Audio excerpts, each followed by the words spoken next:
All right, today we're not going to talk about color-coded calendars or some fancy new productivity app. We're going to talk about your time in a completely different way.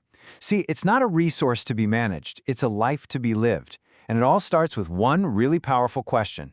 No, I mean, seriously, just pause for a second and think about that. Imagine you're 80 years old, looking back at this day, right now. Would you be proud of how you spent it? Would you even remember it?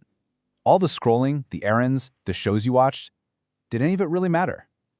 The whole idea here is that one day you will run out of time, and every second you waste, well, you can never ever get it back.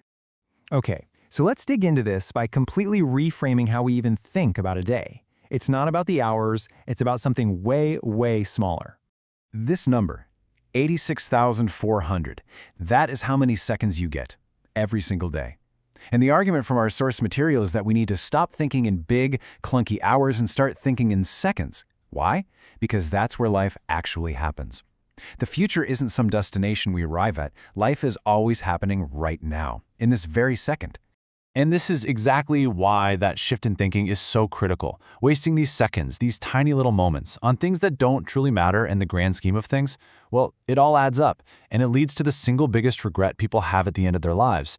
It's the reason so many brilliant ideas never happen, why books go unwritten, businesses are never started, and dreams just get pushed off until it's way too late. So here's the thing. The problem isn't that you don't have enough time. The problem is that most of us have all these little unaccounted for moments that are just scattered throughout the day. You could call them the hidden pockets of time. Does this look familiar to you? I bet it does. It's these little gaps where our time just vanishes. You're waiting for your coffee, those 10 minutes before meeting starts, that hour after work where you just kind of collapse on the couch and scroll. I mean, the source points out that the average person watches 5 hours of TV a day. 5 hours. These are the moments where our lives are literally just draining away into distraction. But what if you started reclaiming those little pockets? The source tells this amazing story about an author who did exactly that. He took those first few minutes of every single meeting, the time most people just spend on small talk, 5 minutes here, 10 minutes there, and over 2 years, using only that choppy, fragmented time, he wrote an entire book. It just proves that those little moments, when you capture them, they really do add up to something big. Now, being able to reclaim those moments, that requires a massive shift in your perspective. And to explain it, the source gives us this fantastic metaphor. So think of it like this. You've got the mouse perspective. This is how most of us live our day-to-day lives. We're down on the ground, totally lost in all the little details right in front of our faces. We stress about things we won't even remember tomorrow, let alone in 30 years. But then you have the eagle's view. The eagle is soaring high above it all. It can't see every little blade of grass, but it sees the whole landscape, the big picture. It focuses only on what's truly going to matter when you're 80. And this quote just captures it perfectly, doesn't it? The mouse perspective, that obsession with all the trivial stuff, that's how life gets lost. It's not in one big dramatic event. It's slow. It's minute by minute in thousands of tiny moments that we just don't care enough about to protect. It's a slow leak, not a sudden flood. So how do we actually adopt that eagle perspective? Let's get practical here. How do you really break free from the trap of trading your most valuable seconds for things that just don't matter? You have to build yourself an escape hatch. The source argues that the normal path that society lays out for us is, well, frankly, insane. We trade the best 40 years of our lives, our peak years of energy and health, to make somebody else rich. And what's the reward? A handful of retirement years when we're least able to actually enjoy them.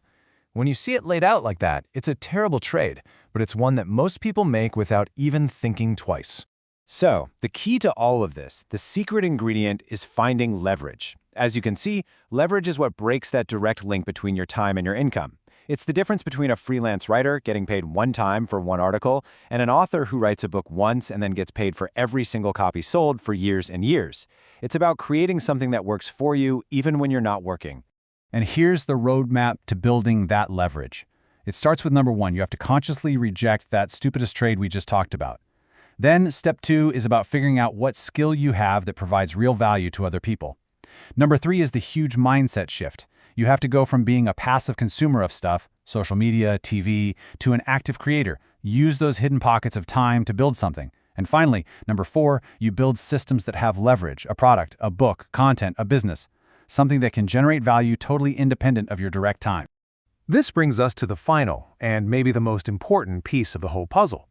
It's about overcoming the single biggest psychological barrier that keeps almost everyone stuck right where they are.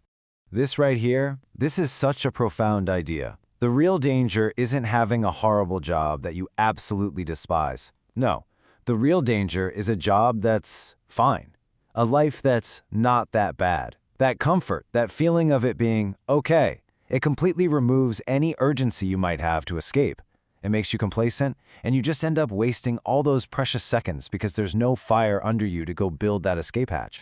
And that leads to this stark warning. If you get all fired up listening to this, but you don't actually do anything with that motivation, you've just wasted even more of your time. Feeling inspired is not the goal. Taking action is the goal. So I'm going to ask you directly, what is one small thing you can do the moment this is over? Not tomorrow, not next week, right now. Don't try to plan out your whole life change. Just define one tiny, actionable step and go do it. Because ultimately, it all comes down to this. Someday is a trap. It's a lie we tell ourselves that allows us to waste all of our time until there's none left. So don't wait for someday. Someday is today. Someday is right now. Please, go make something.